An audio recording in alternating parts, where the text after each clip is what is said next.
Hello everyone, welcome to the Valplug podcast. Today's episode is about how to attain your financial freedom. This is inspired by a book called The Richest Man in Babylon. Now, this great book was written by a man called George S. Clason. This book is about a man who has actually been living beyond his means. A man who has been living paycheck to paycheck, a man who was unable to live freely up until his next paycheck, a man who had to go for creditors, who had to go for debtors and go ask for money and go lend for money in order for him to keep up until his next paycheck.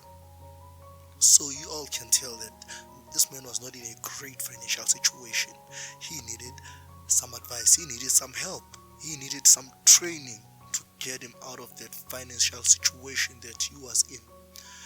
Thus, he went to a moneylender called Archet. There's a man called Archet who was a moneylender within the book. So this man who was a moneylender knew how to handle money, obviously, knows how money works, so he knows the rules of money. I mean, if you want advice about money or if you want to learn about money, who would you go to? Someone who works with money, right? Definitely. Thus, this man went to what? The moneylender. The moneylender back in the days is someone whom we call today the banker or a banker. This is very important because you will get to understand that a part or a portion of the lessons we are going to learn from this book is that you need to go get advice from the right people. You cannot go get advice about money from someone who doesn't know anything about money or from someone who doesn't really work about money. You cannot go ask, for example, about jewels from someone who works with sheep. I mean, someone who works with sheep knows nothing about diamonds. They will make you go buy fake diamonds. They will make you get scammed into buying wrong diamonds. Hence, you need to go to someone who works with diamonds if you want to go get into a business of diamonds. Hence, if you want to learn about finances, you need to go talk to someone who knows or understands or who works with finance. Now let's get into the lessons that we need to learn in order for us to be a man or a woman of means. You all know what I mean with a man or woman of means, right?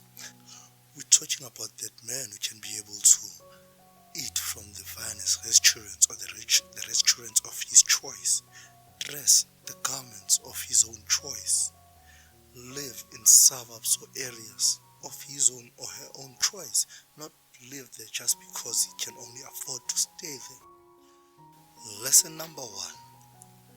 A part of all that you earn is yours and only yours to keep. Let me say that again.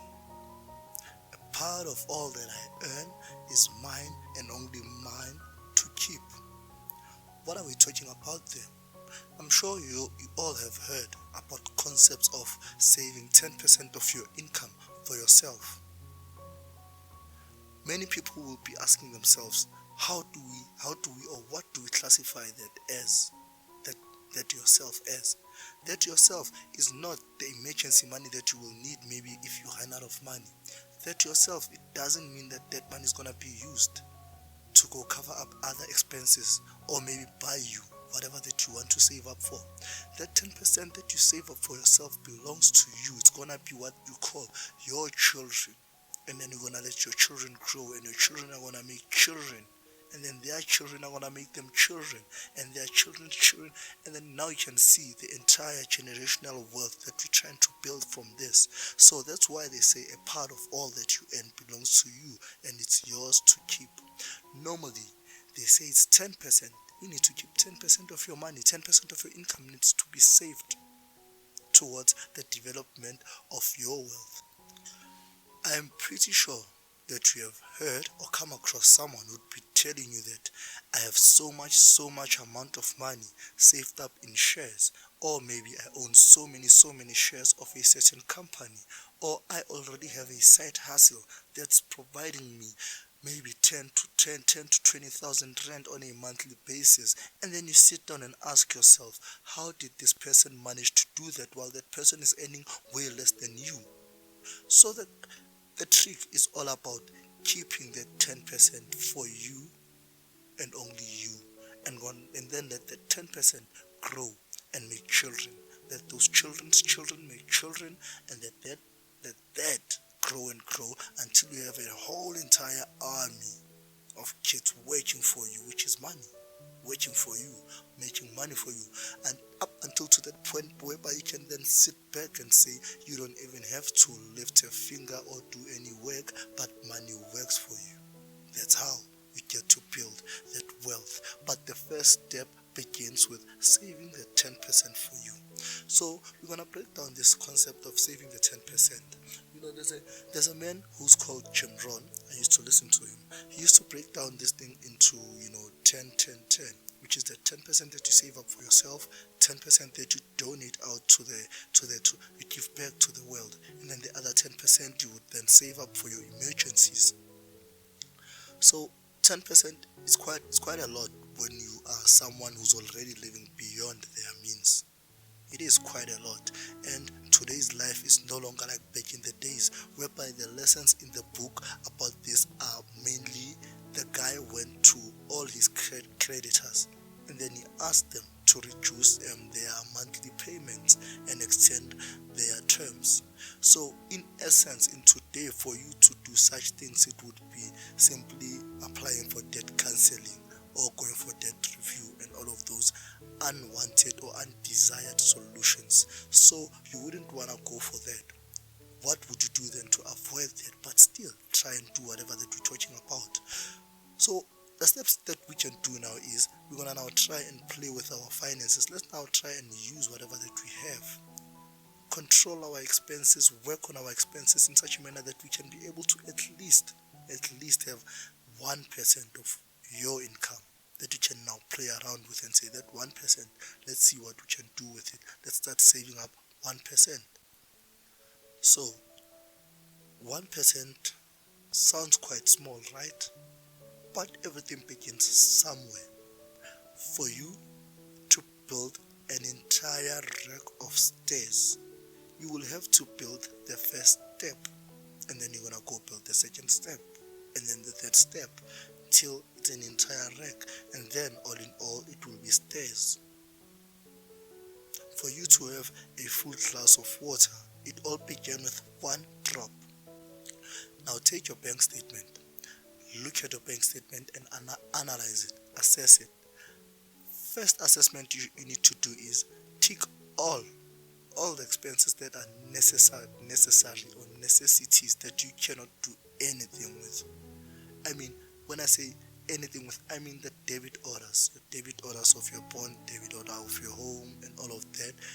Those ones you can tick first, put them aside. That you cannot change, that you cannot do anything with. So it's out of the picture. The remainder are stuff we can play with.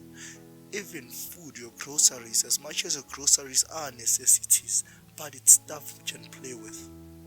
For example, what do I mean when I say it's stuff we can play with? If you're normally spending 3,000 rand on a monthly basis on your groceries, and you find that you're buying your groceries at Checkers or at Woolworths and you're spending 3,000 rand, maybe change where you buy your groceries. Maybe go to ShopRite or maybe go to Spar. Who knows? You may find that you can spend now 2,000 rand buying the very same things that you were buying at Checkers Hyper or at Woolworths. So that's one way you play around. You do not take away all the delicacies that you usually have. You just change from where you get them. And then by doing that, you're gonna now save a lot of money. Another great example of this is like, for example, your insurance. If you are paying 2,000 rand on an insurance for your car and another insurer is offering you 1,500 rand, why not take the 1,500 rand and already have 500 rand extra in your pocket? So I think you can already see the pattern now where we're going with this. To make things even more simpler, Let's look at the unnecessary things that we do not really need, but we spend our money on. Let's look at those expensive clothes that we usually want to buy. I mean, I know in the beginning we were talking about this is about making you a man of means, such that you can be able to wear the finest garments on those expensive clothes and buy food from those expensive shops. But now, as a start, you need to come back. Come back. So, if you usually do buy expensive clothes, come back and change. You can still get the same quality, but from a different store. You can get the same quality from a different store and still look as nice or as beautiful as you used to. And doesn't mean that you now have to go down low. I mean, if you usually like to wear your Nikes, your Adidas, you can simply mix them up with your relay stuff. It's like half the price of the Nike clothes, but you still get the same feeling and the same sensation and the same respect you get when you're wearing your Nikes. So in the end, there are stuff that I believe you can play around with. Others could be liquor. If you love buying expensive liquor, change that. Get a different brand that is a bit cheaper, but they can still give you the same sensation. They can still give you the same respect. So those are the type of things that you need to think about, or that you need to look at when you're looking at your income statement or when you're looking at your bank statement, such that now you can be able to identify the spots or the sections that whereby now you can be able to find opportunity to save up money. Because remember now, the main aim now is to try and reduce our expenditures in such a manner that we can be able to have that 10% that we can save up for our own future wealth. But remember, we're still starting, so the 10% is just 1%. If you are usually spending 1,000 rand on liquor per month, how about just half that expense? Spend 500 rand instead of 1,000 rand. How would you do that? You'd find that for sometimes you just love to buy these expensive liquors. That's why in the end you spend 1,000 rand. So go get a substitute that is way cheaper than that. For example, instead of drinking an Astropez, you would generally be drinking a Benin. They will still give you the same sensation. It's just that other one is gonna give you that keeping up with the Joneses status, which is unnecessary and will keep you broke. So stay away from that. That's how you can be able to control your expenses now and start living within your means. If you usually smoke maybe 10 packs of cigarette in a month, try to minimize that or reduce that to 5. How would you do that? If you usually like smoke one cigarette every 2 hours, maybe just smoke half a cigarette every 2 hours, or maybe just smoke one cigarette every 4 hours, or maybe try to extend the time period. Smoke one cigarette every 3 hours now instead of every 2 hours. So that will actually give you reduce your cigarette smoking or cigarette expenses by 30% if you can do the maths behind it. So that's how you can be able to control your expenses. If you're always going out at night, maybe you go out every week you need to go out. You need to take your partner out. You need to take your partner out on a date and you spend about 1,000 rand, or you spend about 500 rand on that. Try and minimize that now. It's time to minimize that now. Maybe go out twice in a month instead of 4 times in a month. Then now you have a little bit of extra cash. For example, if you're spending 1,000 rand on a date and you're going out 4 times a month, and you now have that to 2, you have 2,000 rand in your pocket extra now. Now, I'm sure you're all wondering, what is the importance of this, or how can this actually get to build wealth for you? For example, let's say you are starting and you are saving up 100 rand on a monthly basis, just 100 rand on a monthly basis. You save it up, and then at the end of the year, you have 1,200 rand.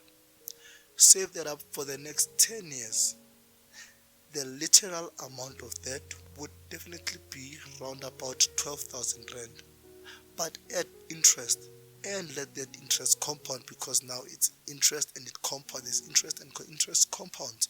If you take that money, put it in a bank and continue saving it for the next 10 years, that 100 rand, I bet you're gonna get close to 30,000 rand after 10 years. by saving up only 100 rand. So we see the importance of saving, the importance of keeping that part of what you earn, let it stay and let it be there for you, so that it can be able to make children, and your children will have children, and then you'll have children of children, and then your wealth is gonna start building up. So the biggest important factor about saving up or having money that's being saved up and always ready to build wealth for you is opportunity. In life, there's opportunity. Opportunity always lurks and always runs around and looking for those who are ready for it. If you are not ready for opportunity, opportunity will always miss you. And the greatest opportunities that come by are based on for those who have already saved up some cash. What am I talking about here? Sometimes you find someone finding a new job overseas that they now have to move, and they have to sell out everything here because they're planning to start a new life overseas. They're planning to take everything and go start afresh. So now they have to sell their car, their house, their furniture, every single little thing that they have to now sell. But obviously, that person has to go like within a month, so they're gonna need the money very quick. They're gonna start selling things very cheap. For example, you may find someone selling a car for like 20 grand and a very fresh car that is worth 50 to 60,000 rand, but that person is selling it for only 10 to 20,000 rand because that person is looking for a plane ticket so that they can leave the country and go to their new job and go start their new life in a new country. So they're willing to let go of their car for like 20 grand. That car is worth 60. If you have already started saving up your money, you can be able to just take your money and be like, I'll buy that car, and then later on go sell that car at its normal price, and then you make simple 40k or 50k profit on the spot. But that opportunity is for who? Those who had already saved up. If you had nothing saved up, that opportunity is gonna miss you out. It's gonna miss you. It's gonna pass you by. Another great example of the importance of saving is during COVID. During the COVID period, a lot of share prices dropped significantly. And those who had already saved up, they were able to take their savings and buy shares from the market. One stock example that I can provide you guys with is Sasol. Sasol's share prices was normally around 500 or 400 rand.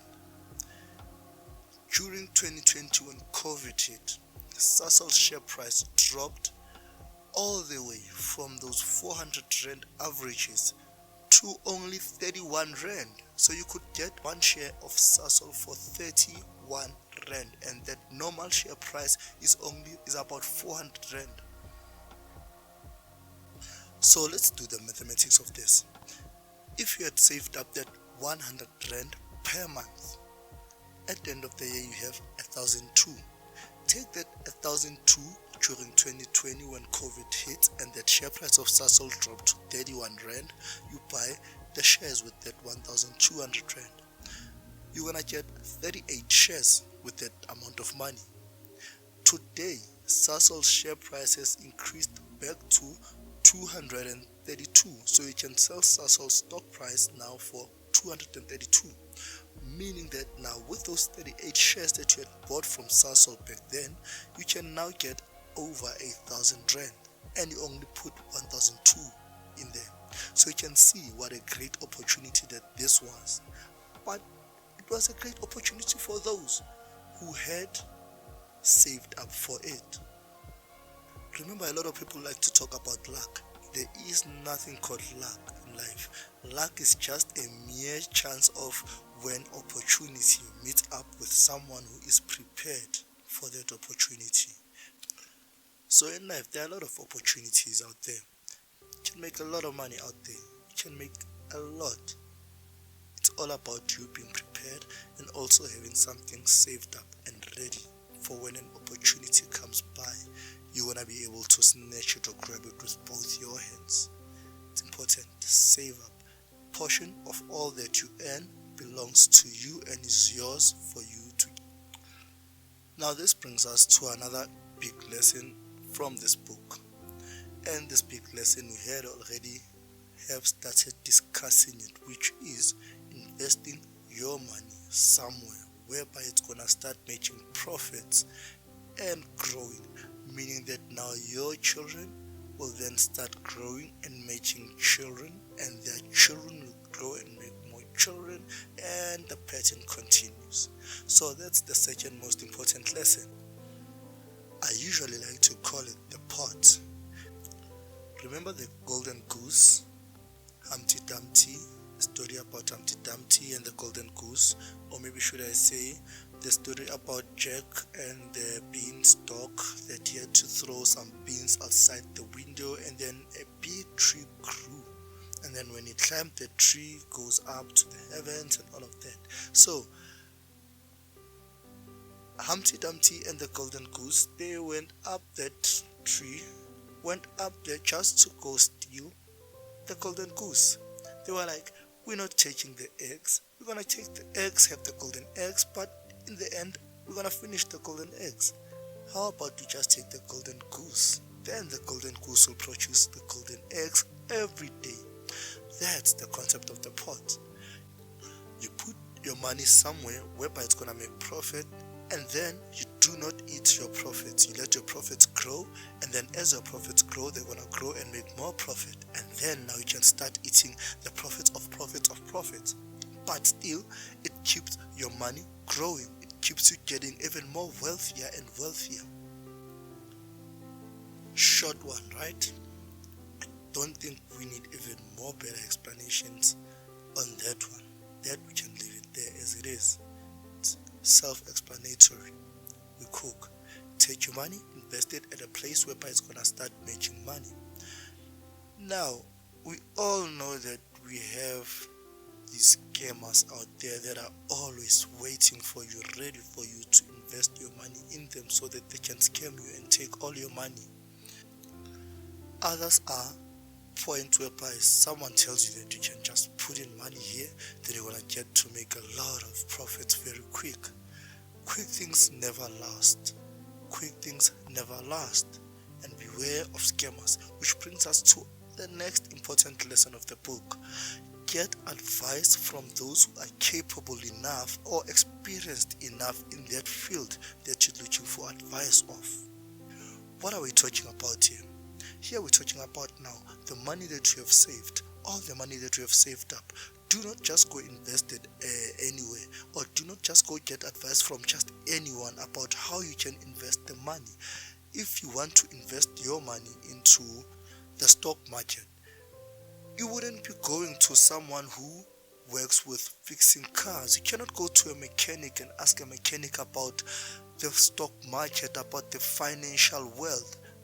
Mechanic only knows about cars and mechanics. So your best bet here is a stockbroker. Go ask a stockbroker, or go talk to someone who's already in the field of trading and stocks for advice. That person can give you better advice.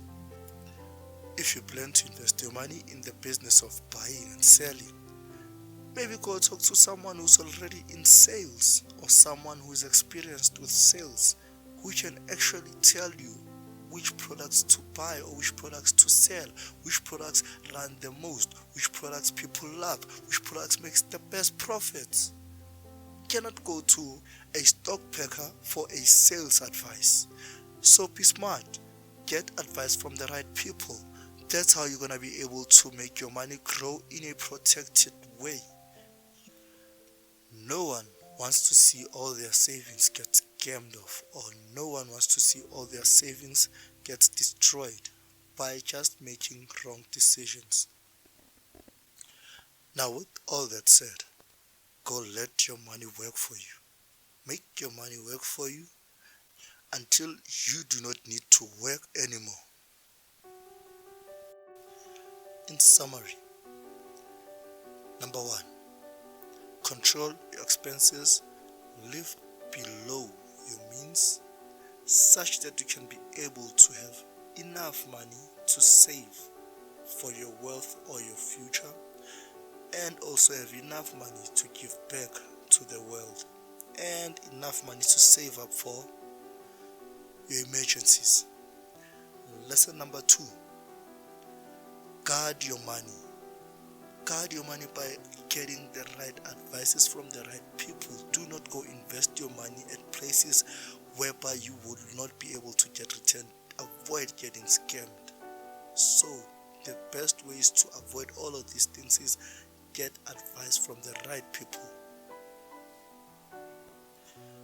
With advice from the right people, you're going to be able to invest your money at the right places, and then your money is going to start making children for you. It's going to start working for you.